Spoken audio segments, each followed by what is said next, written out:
A note-taking app on this machine is using more RAM than Photoshop CS5 needed just to install. It's not editing photos, it's not rendering anything. It's showing me a list of to-dos, and it's idle. So I did the obvious thing. I measured every Electron app on this computer, at rest and under load, and I added up the bill. Some of these numbers are embarrassing. One of them is worse than embarrassing. There's a single app on this list that climbs past 4 gigabytes and refuses to give it back until you kill it.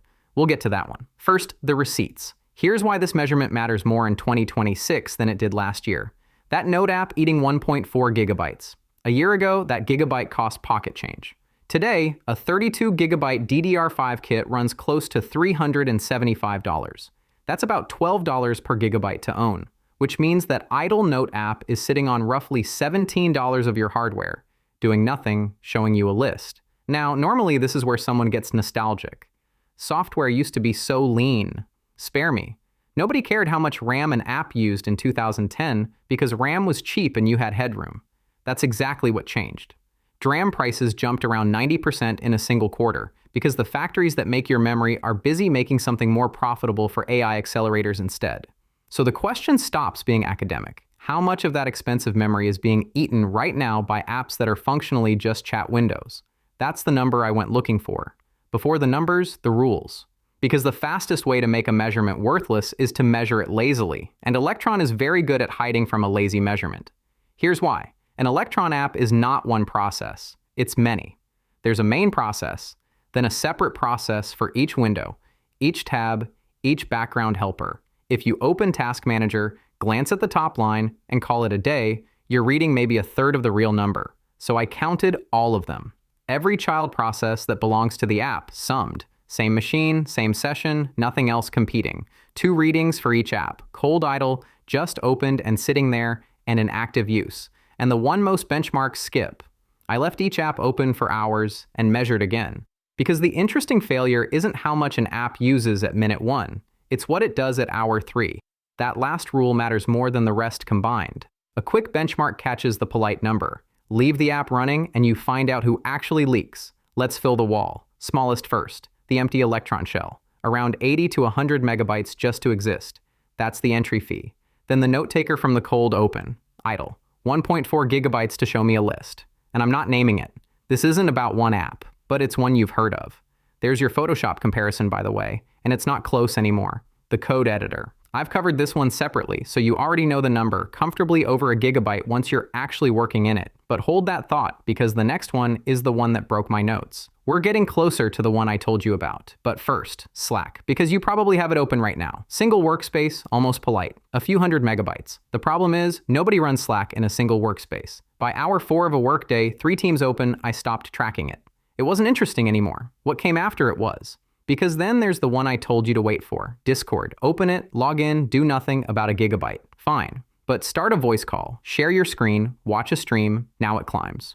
1.5, 2. On a long call, I watched it pass 4 gigabytes. And here's the part that turns a big number into an offensive one. When the call ends, it stays. The memory doesn't come back. The only way to get it back is to quit and reopen. And to be fair, Discord knows. They shipped a patch in late 2025 that caught 9 separate leak scenarios. The memory still doesn't come back after a call, and their current fix is to auto-restart the app once it crosses 4 gigabytes. And only while you're sitting idle, not during a call, which is exactly when it balloons. That tells you everything about the scope of the problem. 4 gigabytes. For a program whose main job is letting you type messages to friends. On a machine where 4 gigabytes of RAM now cost you almost $50 to own. If you want more breakdowns like this, not takes, actual measurements, Macro Lens runs on Patreon. Link below. Back to the bill. Here's the part that took me longest to accept. None of this is an accident.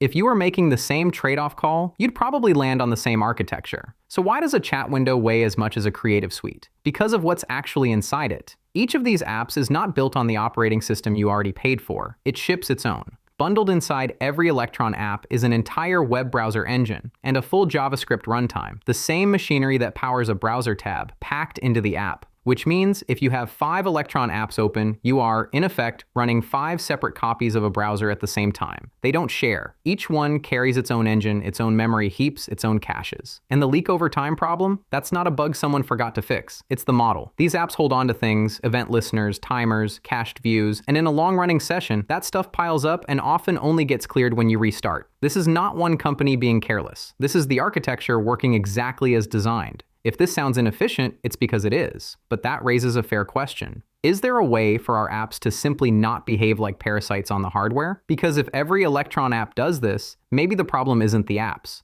Maybe it's the box they all came in. And before this turns into a witch hunt, let's be fair to Electron. It exists for a real reason. If you're a company, Electron lets you write your app once and ship it to Windows, Mac, and Linux from a single codebase using web developers you already have. That's not laziness. That's speed. Entire products exist today only because Electron made them cheap enough to build. So it's an honest trade-off. The company saves engineering time, and the cost of that trade lands on your hardware. But here's what makes it a real conversation. There's another way to make the exact same kind of app. It's called Tauri. Instead of shipping its own browser, a Tauri app borrows the one already built into your operating system and wraps it in a lean core. The result, measured, installers roughly 10 times smaller and memory use cut by something like half, often more.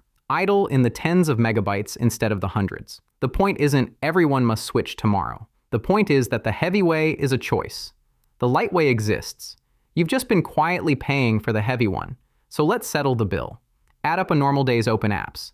Chat, code editor, notes, a meeting app, the voice call. On this machine, that's comfortably 6, 7, 8 gigabytes of RAM. Not used by your work. Used by the wrappers around your work.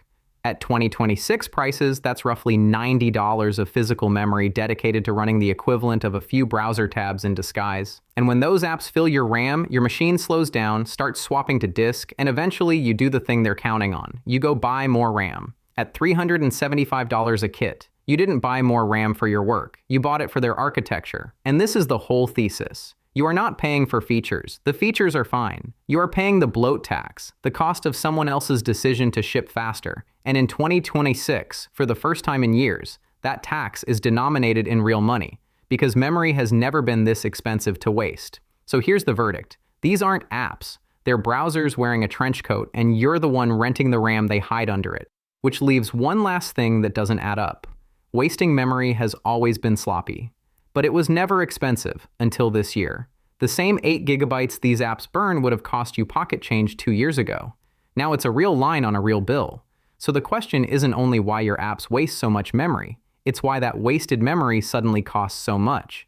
RAM has never been more expensive to waste, and the reason your memory doubled in price this year has almost nothing to do with the apps on this list, and everything to do with a quiet reallocation happening inside the factories that make it. That's the next file. I'd open it before you go price out a new kit.